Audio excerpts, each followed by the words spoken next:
다음 강의자는 삼성서울병원 김주현 교수님이시고 어레스트를 유발하는 심전도 판독에 대해서 강의해 주시겠습니다. 김주현 교수님은 카파 교육에 많이 힘써주고 계시고 앞으로도 많은 힘이 돼주실 교수님으로 좋은 강의 부탁드리겠습니다.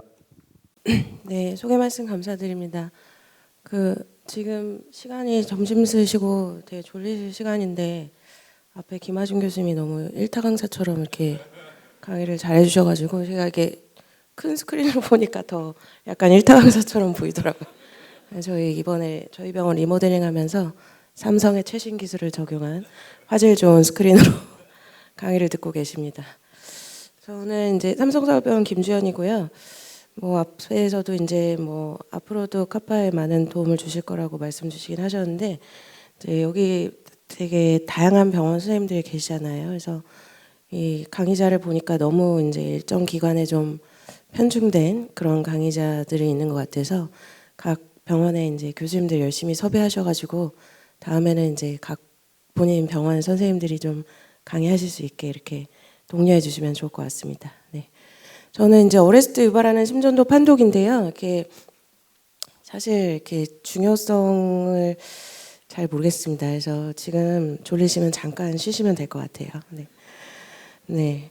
그래서 이 심전도 사실 제목은 어레스트를 유발하는 심전도인데 이 심전도를 보시면 어떠세요? 이거 사실 보시면 알겠지만 저희 EP 시술하다가 이제 열두리드 프루카에서 보이는 이 심전도거든요.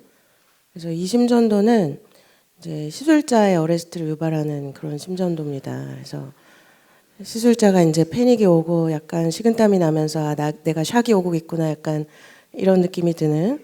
그래서 이게 우리가 ventricular flutter라고 하죠. 그래서 사실 임상에서는 볼 수 있는 기회가 없고요. 또 이런 심전도를 이렇게 예쁘게 열두리드로 찍어서 볼 일도 사실 없거든요. 이게 환자의 이런 상황이면 보통 멘탈이 없는 상태이기 때문에 열두리드 찍을 수가 없죠. 근데 이게 저희가 이제 시술 중에 환자 엘바드랑 이런 거 갖고 있었고 해서 시술 중에 이제 있는 심전도라 보여드리지만 어쨌든 이런 상황이 되기 전에 우리가 무언가를 알아차리고 혹은 예방할 수 있겠느냐라는 의미의 강의가 되겠습니다. 그래서 이거는 HRS, EHRA, APHRS의 엑스퍼트 컨센서스예요. 이게 가이드라인보다는 Inherited Primary Arrhythmia Syndrome에 대한 엑스퍼트 컨센서스고요. 이게 2013년에 마지막 업데이트된 자료입니다. 그래서 그 이후로는 사실 이렇게 딱 바뀐 것도 없고 뭔가 치료 방침이나 진단 툴이 바뀐 것도 없어요. 그래서 사실 우리가 이 사람들은 이미 유전자 문제가 있다라는 걸 알고 있기 때문에 사실 최신의 의료 기술을 적용한다면 이런 타겟티드 유전자 테라피를 해서 좋게 만들 수 있는 그런 치료를 하면 좋겠지만 아직까지는 그런 치료가 이제 이어지고 있지는 않기 때문에 10년도 넘게 업데이트된 컨센서스는 사실 아직 없는 상태이긴 합니다. 그래서 아시는지 모르겠지만 되게 유명한 축구 선수라고 합니다. 에릭슨이라고 이제 축구 경기 중에 VF 어레스트로 쓰러졌죠. 그래서 경기에 또 돈이 많고 이렇게 한 유럽의 최신 그런 시스템 하에서 잘 CPR 받아가지고 이제 멀쩡하게 소생돼서 나가기 전에 운동장에서 나가기 전에 이미 고개를 들고 있어요. 멘탈이 이제 멀쩡한 거죠. 그래서 VF 어레스트로 판명이 돼서 ICD 소문에는 SICD를 넣었다는 소문이 있습니다. 그래서 SICD를 넣고 맨체스터 유나이티드로 복귀해서 현역 선수로 뛰고 있다는. 사실 ICD 넣으면은 럭비나 이런 하드 엑서사이즈는 금기이기는 하거든요. 근데 아무튼 운동을 잘하고 있다고 합니다. 그래서 결국에는 이런 환자들이 ICD를 넣게 되는데 그러면은 이제 어떤 사람들한테 이런 일이 잘 생길 건지 이런 걸 보도록 하겠습니다. 돌연사는 이제 남자한테 흔하다고 되어 있고요. 평소에는 보통 무증상이 없습니다. 그러니까 돌연이겠죠. 그리고 가족력이 있는 경우가 흔하고 이제 유전 질환이 많기 때문에 그리고 격렬하거나 경쟁적인 스포츠에서보다 흔합니다. 이 이유는 다 100%는 아니겠지만 이런 사람들이 하이퍼트로피 카디오마이패스를 갖고 있거나 ARVC가 많이 생기거든요. RV 페일러가 잘 오면서 그래서 그런 경우에 VF 어레스트가 잘 유발된다고 생각은 됩니다. 그럼 왜 죽느냐? 뭐 이런 게 생겨서 죽겠죠. 그래서 이렇게 이때 딱 발견돼서 소생이 잘 되면 살아서 이제 저한테 오는 거고, 그렇지 못하면 이제 뭐 이제 안타까운 일이 생기는 거죠. 그래서 뭐 비후성 심근증이나 불가다, 뭐 심근경색 모두 결국에는 VF나 뭐 VT 혹은 뭐 에이시스톨은 사실 우리가 아리드믹 신드롬이라고 판단하지는 않는데 그런 일들이 생길 수 있습니다. 그래서 어버티드 서든 카디악 데스는 이제 구조심 질환이 있느냐 없느냐에 따라서 이제 구분을 할 수 있겠고, 구조심 질환이 있는 경우는 그 구조심 질환 때문에 그러겠죠. 심장에 뭔가 스카가 생기면서 거기서 이제 아리드모제닉한 상황들이 생기는 거고, 뭐 벤트리클에 스카가 있으면 이제 벤트리클 아리드미아가 생기면 이제 서든 카디악 데스가 생기는 거고, 에이트리움에 먼저 스카가 생기면 뭐 AFib도 생길 수 있고 에이트리얼 플러터도 생길 수 있고 각종 이제 부정맥들이 다 생길 수 있습니다. 그 다음에 이제 뭐 흔히 가장 흔한 원인은 이제 이스케믹 카르디오마이오패시가 있겠고요. 이제 어레스트를 잘 유발하는 걸로 또 알려져 있는 HCMP나 ARVC 같은 진단도 있고, 이제 DCMP도 아리드모제닉한 DCMP들이 많습니다. 제가 제일 싫어하는 이제 라멘 CMP 같은 애들은 막 오블레이션 해도 여기저기서 자꾸 이제 VT들이 자꾸 튀어나오고 VF도 생기고 막 하기 때문에 이제 결국에는 그런 환자들은 이제 얼리 하트티를 가게 되는 그런 경우들이 많아서 이제 치료가 참 어려운, DCMP가 훨씬 더 치료가 어려운 그런 질환군으로 속합니다. 그다음에 인헤리티드 프라이머리 아드미 신드롬은 이제 정상 심장, 구조심 질환이 없고 심장에 MRI랑 어떤 해상도 좋은 이미징을 해봐도 스카라고는 찾아볼 수 없는 그런 심장에서 왜인지 모르지만 VF나 VT가 생기는 그런 경우를 의미하고요. 보통은 유전자 질환을 동반하는 경우가 가장 많습니다. 가장 흔히 알려져 있는 유전자 질환은 SCN5A고요. 뭐 VF를 일으키기도 하지만 그거 자체가 브라디 아리드미아를 잘 유발하는 케이스도 있고, 그래서 막 3대가 페이스메이커 하고 막 이런 경우도 다 있습니다. 그래서 이제 이런 경우는 롱큐티 불가다, 그다음에 CPVT라고 하는 카테콜라미너직 폴리몰픽 VT, 그리고 숏큐티 신드롬, 그다음에 얼리 리폴, 이디오패틱 VF, 이거저거 다 뭔가를 클루를 찾지 못하면 이디오패틱 VF로 진단을 하게 됩니다. 그래서 이제 카디악 어레스트 서바이버가 이제 오게 되면 이런 진단 과정을 보통은 가죠. 그래서 스테미가 가장 흔한 원인이라고 했죠. 이스케믹 카디오마이오패시 가장 흔하니까 스테미면 당연히 리퍼퓨전 해줘야 되겠죠. 그래서 리퍼퓨전 하고 뭐 48시간 이내에 이후에 VT, VF 안 생기면 그냥 그대로 끝입니다. 원인 교정을 하는 게 치료가 되겠고, 이제 뭐 그러니까 이스케믹 하티즈가 아닌 세이지로 코로나리 디지가 룰아웃이 됐다면 이미징 스터디를 해서 이런 CMP를 갖고 있는지, 구조심질환 동반하고 있는지, 심한 뭐 LVH나 밸브라 하트 디지는 없는지 이런 걸 감별하게 되고, 그래도 노말이라면 뭐 어쨌든 일렉티브 CAG 뭐 순서가 바뀔 수도 있지만 CAG를 하게 됩니다. 스페즈마틱 디지즈도 이제 우리가 감별을 해줘야 되기 때문에 이런 구조심 질환을 감별하고 원인을 교정하는 치료를 해주고, 그럼에도 불구하고 다른 이상이 없다 하면은 이제 노말이 된다면 심전도 모니터링하고 이외에 뭐 트레드밀을 시켜서 이제 엑서사이즈 인듀스드 뭐 폴리모픽 VT가 생긴다든지, 그다음에 프로보케이션 테스트를 해본다든지 이런 과정을 거치게 되고, 이런 과정으로 이제 이너리티드 프라이머리 아리드미 신드롬을 감별한 후에 그럼에도 불구하고 아무런 클루를 찾지 못하면 이디오패틱 VF로 진단을 하게 됩니다. 심전도 패턴들 뭐 몇 가지가 있는데요. 이제 기억해 두실 것들은 요 부르가다 요 패턴이 있고요. 그다음에 이제 ARVC, RV 디스플라지아에서 보일 수 있는 요런 찌글찌글한 엡실론 웨이브 관찰할 수 있겠고, 큐티 프롤롱게이션, 그다음에 숏 큐티가 길어져도 문제지만 짧아져도 문제라고 합니다. 그다음에 뭐 이런 너치가 프래그멘티드한 QRS 너치드 패턴을 보인다든지 이런 거 다 이제 기분 나쁜 심전도가 되겠죠. 롱큐티 먼저 보시면 롱큐티 신드롬이라고 하면 원인 질환이 없는, 그러니까 리버서블한 팩터가 아닌 우리가 교정할 수 없는 이런 리버서블 상태에서 이제 증상이 생긴 이런 상태를 롱큐티 신드롬으로 진단을 합니다. 컨제니탈 당연히 있을 수 있겠고요. 어콰드는 이제 뭐 이거야 사실 교정이 가능한 상태가 있을 수 있겠지만 드러그 인듀스드 하이퍼칼레미아 이거 사실 임상에서 굉장히 많이 보는 그런 형태이긴 하거든요. 그래서 제가 제일 싫어하는 심전도 모양을 뒤에서 보여드릴 텐데, 왜 싫어하냐면 밤에 꼭 이런 일이 생깁니다. 꼭 밤에 생기더라고요. 그래서 토사대빵이 밤새 뜹니다. 그럼 밤에 계속 연락이 와요. 그러면 뭐 제가 어떻게 할 도리가 없거든요. 그래서 이제 어쨌든 그런 심전도 그래서 내가 밤에 콜을 받지 않기 위해서는 얘를 미리 어떻게 스크리닝 해내고 어떻게 매니지를 해야 되는지를 알려드리도록 하겠습니다. 그래서 롱QT는 이제 우리가 심전도를 찍으면 여기 뉴메리컬 밸류들이 나오죠. 그래서 보통은 QT보다는 코렉티드 QT를 봅니다. 이게 심전도 허트레이트에 따라서 QT 인터벌은 차이가 있기 때문에 절대적인 값으로 저희가 판단할 수가 없어서 코렉티드 QT 인터벌을 보는 거고, 남녀의 차이가 있고 나이의 차이가 있지만 보통은 450ms가 넘어가면 길어져 있다고 판단을 합니다. 근데 사실 이게 없는 경우도 있죠. 이 뉴메리컬 밸류가 없는 심전도도 있고 리듬 스트립으로 우리가 판단해야 되는 경우들도 있죠. 그래서 뭐 이런 복잡한 식을 사실 계산하고 있을 수는 없고요. 직관적으로 이제 딱 볼 수 있는 거는 RR 인터벌의 절반을 딱 나누었는데 아직도 TAV가 끝나지 않았다. 그럼 QT가 길어져 있는 겁니다. 그리고 이렇게 딥 인버전이 있거나 비트 투 비트 얼터레이션이 있거나 스윙이 있는 심전도를 보시면 아, 큰일 나겠구나 이런 생각을 하시면 돼요. 그래서 롱QT 신드롬 컨제니탈 같은 경우는 이제 진 뮤테이션으로 생길 수 있고 여러 가지 이제 롱QT와 관련된 알려진 진들이 있습니다. 어콰이어드는 이제 드럭이나 일렉트로라이트 임밸런스 때문에 생길 수 있는데 생각보다 드럭도 많아요. 그리고 이제 그런 정신과 약들이 또 많고요. SSRI나 이제 우리가 되게 딜리리움이나 되게 요즘에 흔히 쓰는 코티아핀 이런 것도 사실 큐티 프롤ongation 유발할 수 있거든요. 그래서 그런 거 이제 굉장히 주의하셔야 되고, 이제 우리가 제일 많이 쓰는 약 중에도 이제 있죠. 아미오다론이 아주 불편한 약입니다. 그래서 그리고 이제 하이포칼레미아가 이제 가장 흔한 또 원인이 될 수 있겠습니다.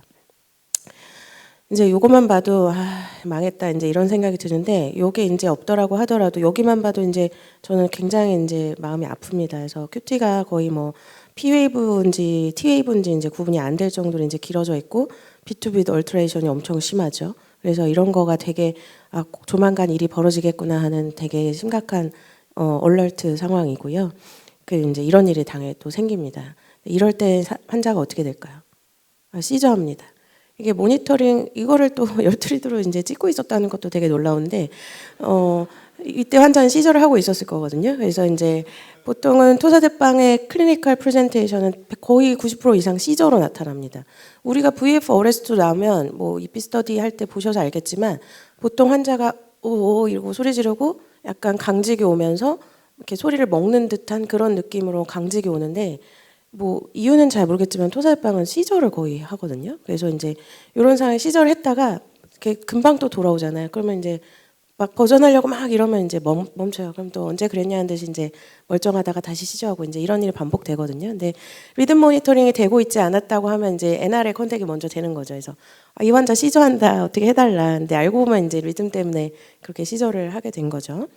그래서 케이스 보시면 40S 남자하고 케모테라피 하고 있습니다. 심전도 이제 얼터레이션은 없지만 큐티는 상당히 길어져 있는 심전도인 걸 알 수 있어요. 이제 더 기분 나쁘게 이제 PVC 바이제미니가 막 나오죠. 그리고 TAV가 끝나기 전에 막 QRS가 막 나오고 있습니다. 이제 조만간 무슨 일이 생기겠구나 했는데 이제 더 나쁜 심전도로 이제 바뀌었죠. 그래서 이런 얼터레이션이 있고 스윙이 있었는데 이제 어김없이 이런 일이 생깁니다. 근데 이게 너무 자주 나오다 보면 이렇게 모노멀픽 VT로 가기도 하고 VF로 넘어가기도 해요. 그럴 때는 이제 디핍이 필요한 상황이 생기고요. 이거를 너무 자꾸 디핍을 치다 보면 환자가 막 뻔도 있고 약간 랍도말러시스도 오고 여러 가지 이제 많은 문제들이 생깁니다. 그래서 이제 포인트가 트위스팅 한다라는 거에 프랑스 말이라고 해요. 그래서 정확한 발음은 저도 잘 모르는데 이런 의미라고 합니다. 그래서 이제 앞서 말씀드린 그런 몰플로지를 보이게 되고 뭐 여러 많은 원인들이 있는데 클래스 3 드럭 우리가 많이 쓰는 아미오다론도 이런 일을 잘 만듭니다. 그리고 앞서 이제 김하준 교수님 강의에도 있었지만 이게 포인터가 안 보이는군요. 네. 앞서 김하준 교수님 강의에도 있었지만 프라리 아리드미아 중에 AB 블럭, 하트 블럭이 있는 경우에도 그런 일이 생길 수 있습니다. 그래서 되게 흔하게 볼 수 있고 우리가 그냥 GS나 뭐 이렇게 MPO를 오래 하고 있는 혹은 케모하고 막 토하고 라식스 계속 쓰고 이렇게 하이포칼레미아 생기는 어떤 상황에서 이제 다 생길 수 있고요. 이제 그러면서 큐티가 늘어나면서 생기는데 치료는 빨리 포타슘 교정해주고 마그네슘 주고 하루에 뭐 많게는 6g, 10g까지도 이제 준다고 돼 있어요. 한 개가 2g이니까 그러면 한 4-5번 이렇게 주는 거거든요. 그리고 이제 아이소프로테놀이랑 너무 안 돼, PVC를 좀 서프레션하는 목적으로 템포럴 페이싱을 이제 하이 레이트로 한 90회 100회 이렇게 하기도 합니다.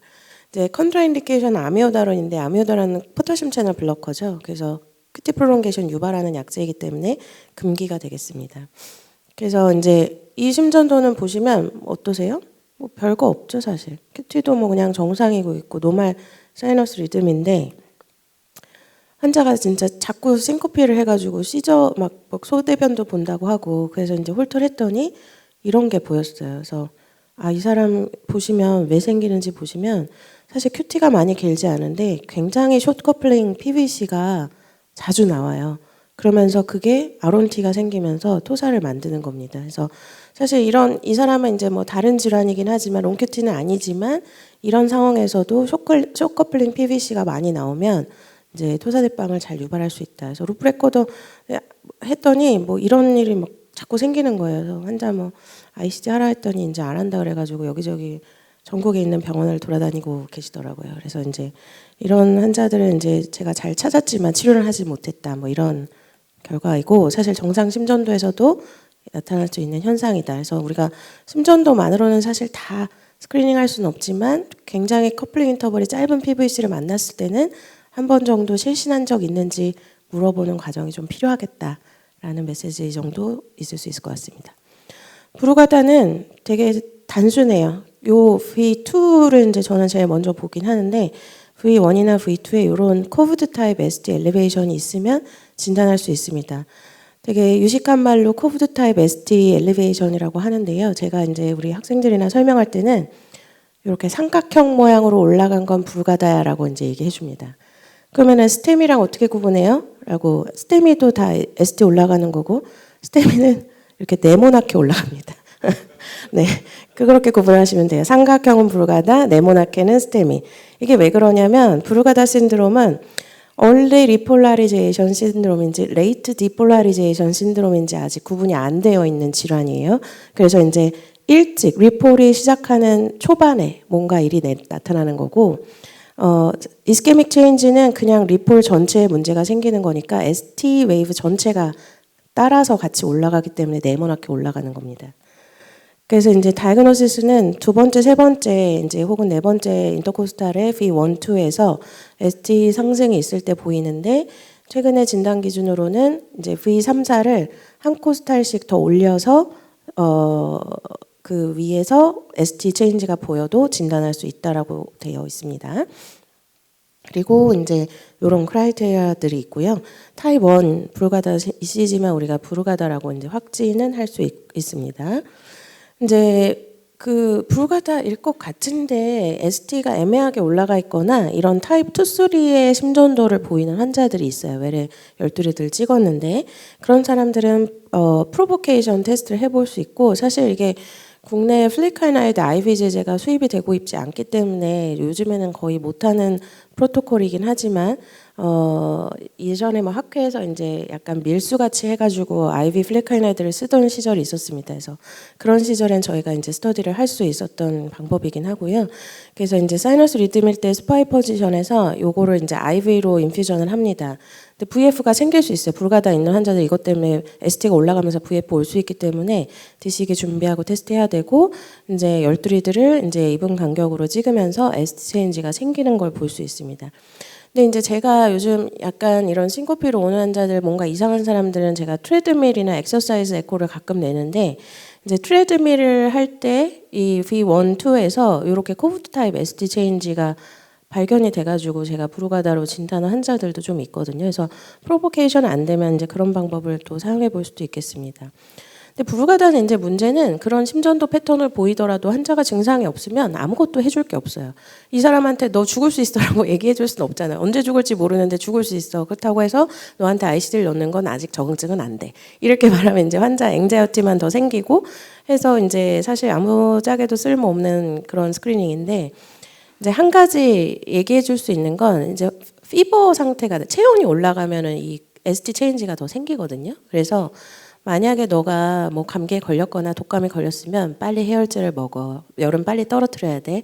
안 그러면 위험할 수 있어. 정도로 저는 이제 그 교육을 해주긴 합니다. 다음 CPVT는 이렇다고 해요. 그래서 이제 폴리몰픽 VT고 엑서사이즈 혹은 이모션 인듀스드 폴리몰픽 VT인데 이거는 저는 사실 본 적은 없어요.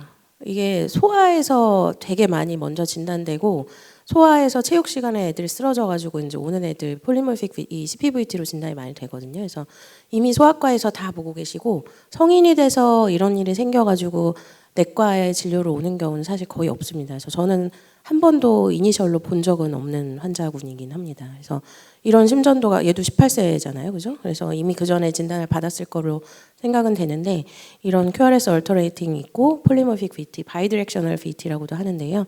이런 VT가 생기는 질환이라고 합니다. 그래서 치료는 이 컴피티티브 스포츠를 피하고 엑서사이즈 피하고 스트레스풀 이거 어떻게 피합니까? 어떻게 사람이 스트레스 안 받고 삽니까? 그래서 뭐 베타 블로커 줘서 잘 컴다운 시켜야 될 것 같고요. ICD 넣어야 돼요. 이런 애들은 ICD 넣어야 됩니다. 그다음에 이제 얼리 리폴은 J-웨이브 신드롬이라고도 하고요.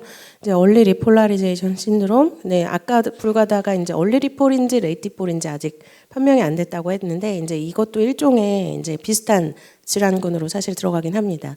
기전이 비슷하고 기전이라기보다는 이제 스카가 생기는 그런 위치가 비슷하다고 해요. 그래서 우리가 가끔 저는 경험이 없지만 이제 이런 VF 환자들 너무 ICD 샥이 많이 들어가면 어블레이션 치료를 하기도 하는데 그런 경우는 이제 에피카디알, RVOT 에피카디알쯤에 이제 스카가 많고 이제 그런 데서 되게 프래그먼티드 시그널을 보여서 거기를 어블레이션으로 타겟하면 치료할 수 있다라고 하고 이제 비슷한 곳에서 그런 시그널들이 관찰되는 질환군이라고 합니다. 그래서 이런 걸 이제 잘 유발할 수 있고 서든 카디악 데스를 이제 유발할 수 있는데 사실 이것도 이렇게 눈 씻고 다시 열두리들을 잘 보시면 생각보다 많습니다. 근데 그 사람들이 다 죽는 건 아니거든요. 그래서 사실 이것도 스크리닝 한다고 해서 우리가 뭘 딱히 해줄 건 없어요. 근데 뭐 VF를 경험해서 오는 사람들 우리가 예방적으로 ICD를 넣어주는 것 밖에는 사실 할 게 없는 거긴 하죠. 그래서 데피니션 이제 이렇게 되고 심전도 보시면 이렇게 ST 전체가 올라가는 경우도 있고 이렇게 뭔가 하나가 너치처럼 이게 부르가다가 생길 것 같은데 생기다만 이런 형태로 이제 보이는 것이 얼리 리폴라리제이션 심전도라고 보시면 되겠습니다. 그래서 이제 VF나 SCD를 유발하는 이제 그 한 가지 팩터라고 알려져 있고요. 브라디카디아가 생겼거나 이런 퍼즈 뒤에 더 오그멘테이션 돼서 나타난다고 합니다. 브루가다도 이제 오그멘테이션 되는 순간들이 있다고 했잖아요. 이것도 마찬가지로 계속 똑같은 패턴으로 픽스돼서 나타나는 게 아니고 오그멘테이션 되는 순간이 있고 그럴 때 또 VF가 잘 생길 걸로 생각이 됩니다. 이런 ST가 이제 자체가 인피리어 리드에 다 올라간 것도 있지만 여기 보시면 라테랄 리드에 뭔가 조그맣게 이렇게 너치드 패턴으로 하나 보이는 것도 얼리 리폴이라고 볼 수 있겠고요. 이것도 이제 어버티드 서든 카디악 데스를 경험했다면 ICD를 해줘야 되겠죠. 그래서 스톰 때는 아이소프로테놀 같은 걸 써줄 수 있다고 브라디카디아를 이제 줄여주는 목적이 되겠고요. 그 다음에 이제 퀴니딘 약제 프루가다랑 똑같아요. 그래서 약제 쓰는 약제도 똑같습니다. 그래서 퀴니딘을 쓸 수 있다고 합니다. 그렇지만 이제 정상인에서 많이 볼 수 있기 때문에 이것도 봐도 그냥 이제 뭐 모르는 척 해야 됩니다. 이런 사람 환자들한테 이제 괜히 불안감을 줄 필요가 없거든요. 그래서 어드바이스는 뭐 할 필요는 없습니다. 근데 이제 이런 일이 생기니까 문제이긴 한데 시절 라이크 액티비티로 VF 어레스트 이게 사실 이게 AED인데요. 이상한데 AED는 다 12.5로 찍어오는 게 많더라고요. 그래서 되게 저게 무슨 노이즈지 VF야라고 뭐 생각할 수 있겠지만 이게 스윕 스피드가 12.5라는 걸 좀 감안해 주셔야 될 것 같습니다. 이게 저희가 보통 심전도 찍는 스윕 스피드는 25mm/s거든요. 그래서 AED가 뭔가 봤는데 이상하다 싶으면 스윕 스피드를 한번 확인해 보시는 것도 팁이 되겠습니다. 이렇게 이제 와서 쇼크가 권장됨 해서 이제 쇼크를 줬습니다. 그러고 이제 돌아왔는데 보시면 여기 보이시나요? 이 얼리 리폴이 정말 거의 QRS의 절반을 넘어간 얼리 리폴이 이제 관찰되고 있습니다. 그래서 이 환자는 뭔가 이런 얼리 그러니까 리폴의 얼리 페이즈에 장애가 생기면서 VF 어레스트가 된 프라이머리 인헤리티드 아리드믹 신드롬이라고 생각할 수 있겠죠. 환자가 소생이 돼서 열두리들 찍었을 때 뭐 특별한 여기는 특별한 게 없었고 여기 이제 아까처럼 오그멘테이션 돼 있지는 않지만 이런 소견이 관찰되고 있었는데 이제 환자의 그 브레인 소생을 위해서 하이포서미아 테라피를 했더니 이렇게 더 오그멘테이션을 볼 수 있습니다. 그래서 체온이 변하거나 섬액이 더 지속되면 이제 오그멘테이션 될 수 있다라는 걸 볼 수 있겠고 뭐 2주 뒤에는 다시 이렇게 조그매진 거를 확인할 수 있었습니다. 그 기타 소견들 몇 가지 보여드리겠습니다. 58세 남자가 건강했고 어지럽다고 왔는데 이거 아까 우리 1타 강사 강의에서 보신 그 뭐죠? 사이너스 포즈죠. 사이너스 포즈인데 페이스메이커를 넣었어요. 템포러리 페이스메이커를 넣었습니다. 무슨 일이 생겼나요? 이거는 어레스트를 유발하는 심전도가 아닌데 식사이너스의 퍼즈는 어레스트가 안 오거든요. 컴플리트 AB 블럭은 어레스트가 올 수 있어서 제가 위험합니다, 안 하면 위험합니다라고 설명드리지만 퍼즈는 해봤자 사실 신코피예요. 머리가 대차게 이제 깨져서 오지 않는 한은 잘 사망하지 않는 질환인데 이제 어레스트를 유발했죠. 우리가 왜 그랬을까요? 템포러리 페이스메이커를 넣었겠죠. 이게 뭐 싱글 페이싱을 하고 있는 것 같고 뭐 스레시홀드는 잘 맞춰서 넣은 것 같아요. 그래서 이제 페이싱 잘 들어가고 있는데 자, 이 페이스메이커 강의가 아마 없으셨어서 생소하시겠지만 자 생소한 분들도 있으시겠지만 자기 PVC가 뭐 아무튼 PVC인지 QRS인지 셀프가 하나 나왔어요. 그러면 페이스메이커의 타이머는 자기 걸 봤으면 리셋이 돼야 되죠. 그래서 여기서부터 뭐 60회면 60회에 페이싱이 들어가야 되는데 보시면 간격 페이싱 블릭 간격이 얘를 일단 무시한 거죠. 리셋이 안 됐죠. 그러니까 얘를 무시했다기보다는 못 본 거죠. 센싱을 못한 거죠. 그 센싱 페일러예요. 센싱 페일러인데 재수없게 T 웨이브에 딱 페이싱이 들어간 거죠. 그래서 R1T로 이아트로제닉 VF를 만든 무려 VF가 계속 가고 있는데도 정말 꼴보기 싫게 페이싱 리드가 블립이 막 들어가고 있습니다. 정말 이제 억장이 무너지는. 그래서 제가 펠로우들 템포를 넣을 때 반드시 센시티비티 체크 꼭 해라. 제발. 그리고 병동 가서 만지지 말아라. 제가 그렇게 얘기하는 이유가 이런 일들이 적지 않게 생길 수 있기 때문이에요. 그래서 이런 건 우리가 절대로 만들면 안 되는 거니까 우린 치료하는 사람들이 이런 걸 만들면 안 되는 거니까 주의가 필요하겠습니다. 자, 이것도 이제 앞에 1타 강사가 이제 보여주신 심전도인데 그 보시면 컴플리트 AB 블럭이죠. 여기 이제 PP는 잘 가고 있고 근데 이제 컴플리트 AB 블럭도 제가 이제 이 사람 당장 내일이라도 페이스메이커 해야겠다라고 생각하는 사람이 있고 그냥 일렉티브하게 한 달 뒤 입원하세요 이런 사람이 있는데 이 심전도는 제가 가능한 빨리 입원하시는 게 좋겠습니다라고 생각하는 심전도입니다. 같은 컴플리트 AB 블럭이 있더라도 번들 브랜치 블럭이 있거나 번들 브랜치 블럭이 이스케이프 얼터네이티브하게 RBB, LBB 얼터네이티브하게 나오면 이 사람은 이제 임펜딩 어레스트입니다. 그래서 이제 이 사람들은 빨리 페이스메이커 해줘야 되고요. 그렇지 않고 이제 환자가 뭐 실신한 적도 없고 그냥 날씬한 QRS가 뭐 한 30회, 40회 정도로 잘 나오면 조금 한 달 있다가 해도 되는 그런 상태이긴 합니다.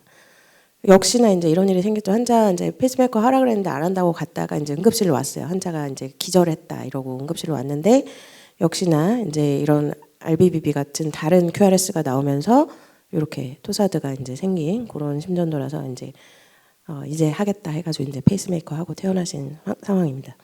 이거는 이제 다른 의미 어레스트긴 한데요. ESRD 환자예요. 투석하는 환자고 sepsis로 입원해 있었어요. 근데 왜 그랬는지 모르겠는데 그때 우연히 홀터를 달고 있었습니다. 그래서 홀터를 병동에서 달고 있었는데 뭐 처음에는 그냥 오후 3시입니다.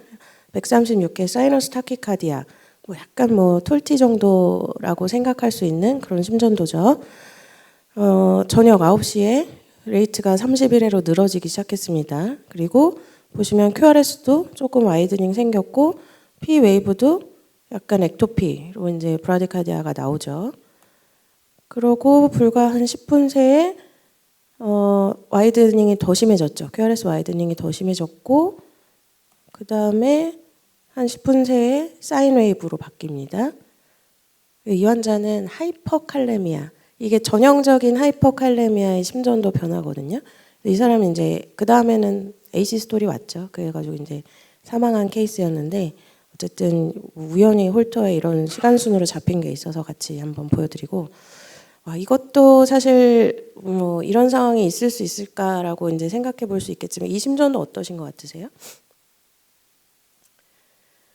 그 이제 우리 그 의욕 넘치는 어떤 선생님께서 이제 이걸 자꾸 DC를 쳐야 된다고 이제 그랬는데 보시면 이제 요런데 이렇게 뾰족뾰족한 게 보이죠? 이거 무빙 아티팩트거든요. 열두리들 보면 리드 2는 이렇게 보이지만 프리코델 리드는 그냥 멀쩡하게 가고 있어요. 그래서 이럴 때 이제 잘 모르겠으면 뭐가 뾰족한 게 이상한 게 섞여 있다. 그럼 그 간격대로 가보시면 됩니다. 그럼 그 간격대로 다 QRS가 있어요. 그래서 이제 이 아티팩트를 좀 이렇게 사실 크게 나타나는 아티팩트는 구분이 진짜 어려운 경우들이 있는데 항상 주의가 필요하겠고 우리가 병동이나 뭐 ICU에서 텔레모니터링 할 때 또 이제 되게 흔히 보는 상황인데 이게 아침에 이런 거의 100% 나타나거든요. 어떨 때 나타날까요? 양치할 때. 네.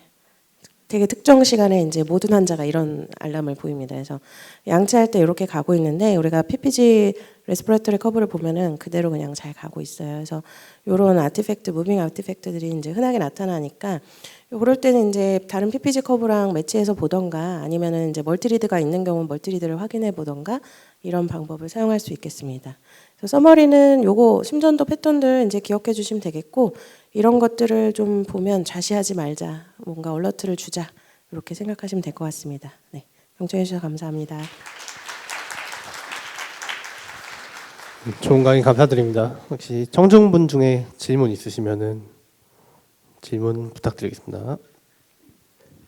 네, 그냥 편안하게 있으라고 하셔가지고 방심하고 있었는데 강의 내용이 너무 좋아서 눈이 그냥 번쩍 떠졌습니다. 이렇게 말씀 중에 그 브루가다를 트레이딩을 하면 이제 브루가다 오규멘테이션 되는 경우가 있다라고 말씀을 주셨는데 사실 그건 제가 좀 처음 들어봤는데 혹시 그거 자체가 이제 브루가다가 디폴라리제이션 디스오더인지 아니면 리폴라리제이션 디스오더 클리어하지 않은 거잖아요. 이게 웨이트가 올라가니까 소듐 채널이 약간 어댑테이션이 잘 안 돼서 그런 패턴이 나온 게 아닐까. 그래서 브루가다가 또 오규멘테이션 된 게 아닐까. 결국은 디폴라리제이션 디스오더인가 그런 생각이 드는데 교수님 의견 혹시 어떠신가요? 네, 아직 많은 대가 선생님들도 의견을 컨트리뷰션하기 때문에 제 의견이 뭐 그렇게 중요하지 않을 것 같고 어쨌든 기존적인 내용을 우리가 생각해보고 뭐 한번 좀 고민해봐야 되는 그런 상황인 거는 맞고 이제 그런 뭔가 액션 포텐셜의 패턴이 무언가의 트리거 프로보케이션 되면서 이제 그런 패턴을 보이는 건데. 근데 사실 이제 우리가 원시 약제를 써서 프로보케이션 테스트를 하잖아요. 근데 이제 원시가 그 액션 포텐셜의 어느 부분에 이제 반응을 하는지를 생각해 보면 그럴 때 어구멘테이션 되니까 그거를 이제 파악할 수 있는데 그것조차 사실 뭐 페이즈 1, 페이즈 0 이게 사실 명확하진 않기 때문에 아주 경계 칼처럼 나눌 수는 없는 그런 상황인 것 같습니다. 예, 감사합니다. ICD 넣으신 분을 이제 AP 발생했을 때 뭐 이너프로프리에이트 샥을 위해서라도 이제 어블레이션을 하시는 경우가 있는데 그런 사람들 AF 시술하다가 혹시 VF 어레스트가 나신 적이 있는지 아니면 뭐 AF 시술하기 전에 그런 분들은 트리거 테스트를 좀 덜 해서 이제 이소프레를 좀 덜 써야겠다 이렇게 따로 프로토콜이 있는지 좀 궁금합니다. 저 있습니다. 작년에 있었던 것 같고요.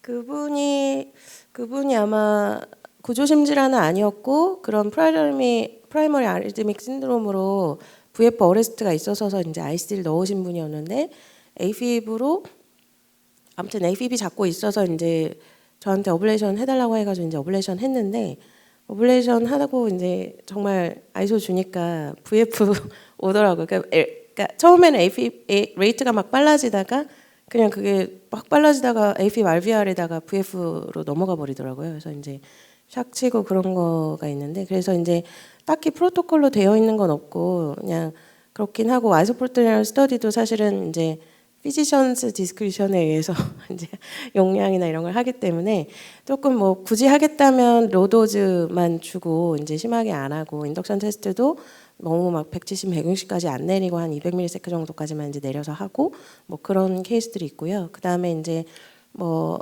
HCM이나 이런 환자들도 그런 구조 그리고 severe LV dysfunction 있는 환자들도 저는 아이소프로테널 테스트 잘 안 하긴 합니다. 그런 이유로. 네. 감사합니다. 네, 교수님 저 하나만 그냥 여쭤보고 싶은 게 있어서 토사디팡이라고 하는데 경우에 이 모든 교수님이 말씀해주신 치료를 다 하고 템포러리 페이스 페이스메이커까지 넣고 했는데도 계속 토사디팡이 계속 지나가는 경우가 있으셨는지, 그 다음에 혹시 뭐 페이스메이커를 넣거나 이러한 치료를 해보신 적이 있으신지 궁금합니다. 네, 그 원인이 뭐냐에 따라서 다르기는 할 텐데요. 뭐 브라디카디아나 컴플리트 AV 블럭이 원인이었다면 당연히 페이스메이커를 넣어야 될 것 같고, 그렇지 않고 이제 되게 매니지하기 또 어려운 것들이 이제 저희 환자들, 그러니까 뭐 MI로 왔는데 이제 자꾸 PVC가 나오면서 그거가 이제, 그리고 MI가 오면 이스케믹 데미지를 입기 때문에 다 큐티가 또 길어지고 트인 벌전이 생기잖아요. 근데 PVC가 또 막 나오니까 자꾸 토사가 떠서, 폴리몰픽 VT가 아니고 자꾸 토사가 떠가지고 이제 치료가 되게 어려운 그런 환자가 있었어요. 그래서 뭐 사실은 이제 그런 사람들 결국에는 이제 템포러리 페이스메이커를 넣고, 근데 하이 레이트 페이싱을 하는데 또 LV 디스펑션이 또 심하게 와 있는 상태이기 때문에 너무 하이 레이트 페이싱을, 벤트리카 페이싱을 오래 하면 그거 자체도 또 하프페일리어에 이제 악화를 줄 수 있어서 좀 고민되는 케이스긴 했지만, 그 사람은 뭐 결국에는 이제 뭐 리도케인 이런 것도 다 안 듣고 해가지고 템포러리 페이싱 90회로 하고, 그다음에 리도케인 좀 쓰고, 그다음에 라베타롤 같이 써서 PVC 서프레션 시키고, 그렇게. 근데 라베타롤만 그냥 쓰면 하트레이트가 느려지면서 더 많이 생기거든요. 그래서 그럴 때는 이제 단기간 템포럴 넣고, 그렇게 하면은 사실 그 이스케미아에서 조금 회복되면 환자가 좀 좋아지면 또 좋아지거든요. 그래서 그런 사람들은 나중에는 맥실레틴 피오를 잠깐 쓰기도 합니다. 네.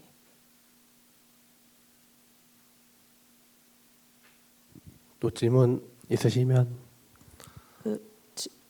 질문 억지로 안 하셔도 되는데. 예. 강의 내용 너무 좋았고요. 그래서 코멘트로 바꾸겠습니다. 그 저희가 AP 받다가 VAF를 만드는 경우가 또 한 가지가 더 있는데요.